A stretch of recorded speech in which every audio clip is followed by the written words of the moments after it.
Biggest breaking update గా చెప్పాలి దీన్ని. అహ్మదాబాద్ విమాన ప్రమాదంలో మృత్యుంజయుడు ఒకరు ఉన్నారు. ప్రమాదం నుంచి ఒక వ్యక్తి బయటపడ్డాడు. 11A సీట్లోని ప్రయాణికుడు బ్రతికినట్లుగా గుర్తించారు అధికారులు. ప్రమాదం నుంచి బయటపడిన 38 ఏళ్ల రమేష్ గా గుర్తించారు. 38 ఏళ్ల రమేష్ ఎమర్జెన్సీ ఎగ్జిట్ గేట్ నుంచి తను బయటకు వచ్చినట్లుగా తెలుస్తోంది. ప్రస్తుతం రమేష్ ఆసుపత్రిలో చికిత్స పొందుతున్నాడు.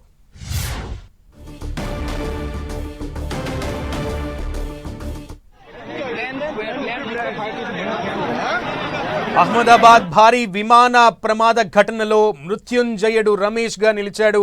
ఒకే ఒక్కడు ఈ ప్రమాదంలో క్షేమంగా ప్రస్తుతానికి బయటపడినట్లుగా తెలుస్తోంది.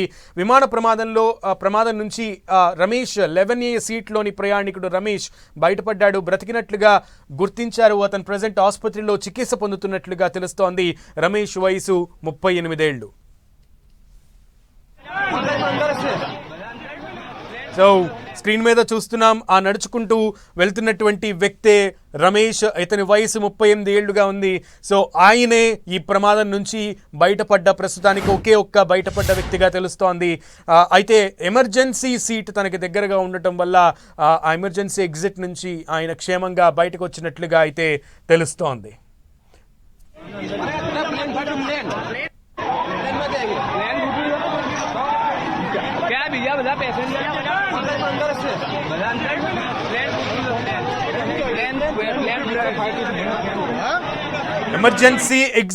ఎమర్జెన్సీ ఎగ్జిట్ అంటూ కూడా ప్రమాదాలు జరిగినప్పుడు చాలా మంది ప్రస్తావిస్తూ ఉంటారు. అటువంటి ఎమర్జెన్సీ ఎగ్జిట్ ఈరోజు ఇంత పెను ప్రమాదం నుంచి ఒక వ్యక్తిని సురక్షితంగా బయటపడేటట్లు చేసింది. ఆ ఎమర్జెన్సీ ఎగ్జిట్ నుంచి రమేష్ అనే వ్యక్తి ఎవరైతే ఈ బోయింగ్ 7878 విమానంలో ప్రయాణిస్తున్న వ్యక్తి లండన్ చేరుకోవాలో, అయితే ఈ ప్రమాదంలో గురై 242 మంది ప్రయాణికుల్లో ఒకే ఒక వ్యక్తిగా మృత్యుంజయుడిగా నిలిచాడు. 11A సీట్లో ఇతను ప్రయాణిస్తున్నాడు.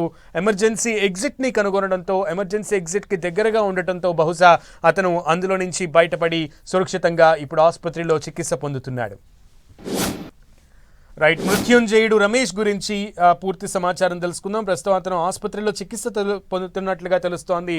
పూర్తి అప్డేట్స్ ని మా ప్రతినిధి గోపి అందిస్తారు. గోపి,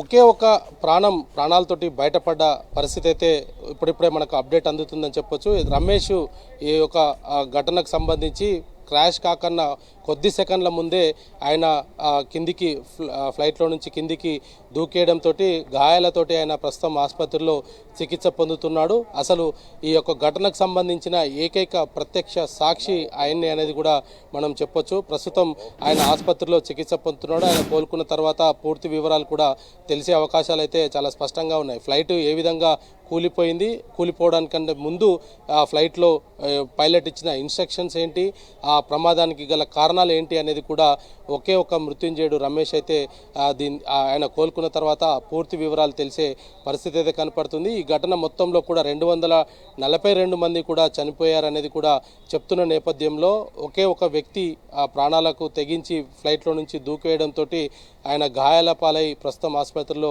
చికిత్స పొందుతున్నారు.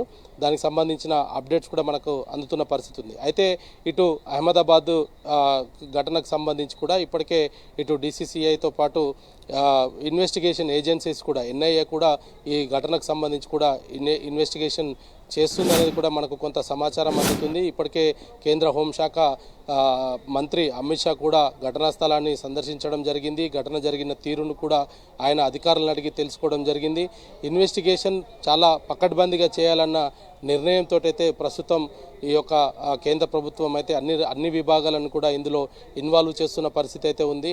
అయితే గత కొద్ది రోజుల క్రితమే ఇటు భారతదేశంలో ఉన్న ఉద్రిక్త వాతావరణం, సరిహద్దు గ్రామాల వెంట ఉన్న పరిస్థితులు, వీటన్నిటిలో కూడా ఇంకా ఏదైనా కోణం దాగి ఉందా, ఎందుకు సడన్గా ఇంజన్ ఆఫ్ అయ్యింది, ఇంజన్ ఆఫ్ అవ్వడానికి గల కారణాలు ఏంటి, ఢిల్లీ నుండి అహ్మదాబాద్ వరకు వెళ్ళిన ఫ్లైట్ అహ్మదాబాద్లో టేకాఫ్ అవ్వగానే 5 నిమిషాల్లోనే కుప్పకూలడానికి గల కారణాలు ఏంటి అన్న దానిపైన కూడా ప్రస్తుతం అన్ని విభాగాలతోటి కలిసి ఈ యొక్క ఇన్వెస్టిగేషన్ అయితే కొనసాగుతుంది. రమేష్ ఈ యొక్క ఇన్వెస్టిగేషన్లో చాలా కీలకంగా మారతాడు అనేది కూడా అర్థమవుతున్న పరిస్థితి ఉంది. ఒకే ఒక్క వ్యక్తి ప్రాణాలతోటి బయటపడడం, అంతకు ముందుకు జరిగిన సంఘర్షణ కావచ్చు, ఫ్లైట్ లోపల ఉన్న పరిస్థితులు కావచ్చు, ఆర్తనాదాలు కావచ్చు, వీటన్నిటికీ కూడా ఏకైక సాక్షిగా రమేష్ ఉండబోతున్నాడు. కాబట్టి అతను కోలుకున్న తర్వాత కూడా మరింత సమాచారం అయితే తెలిసే పరిస్థితి కనపడుతుంది. ఏదేమైనా 242 మందితోటి అహ్మదాబాద్ నుంచి లండన్కు బయలుదేరిన ఫ్లైటు టేకాఫ్ అవ్వగానే 5 నిమిషాల్లో కుప్పకూలడం వెనకాల అనేక అనుమానాలు అయితే ప్రస్తుతం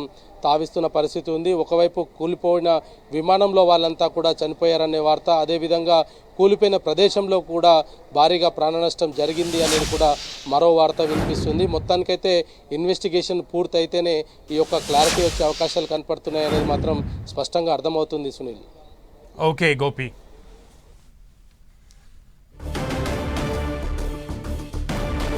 ఇంత పెద్ద భారీ విమాన ప్రమాదం నుంచి బ్రతికి బయటపడిన వ్యక్తి ఒకరున్నారు. అతనే రమేష్ విశ్వకుమార్.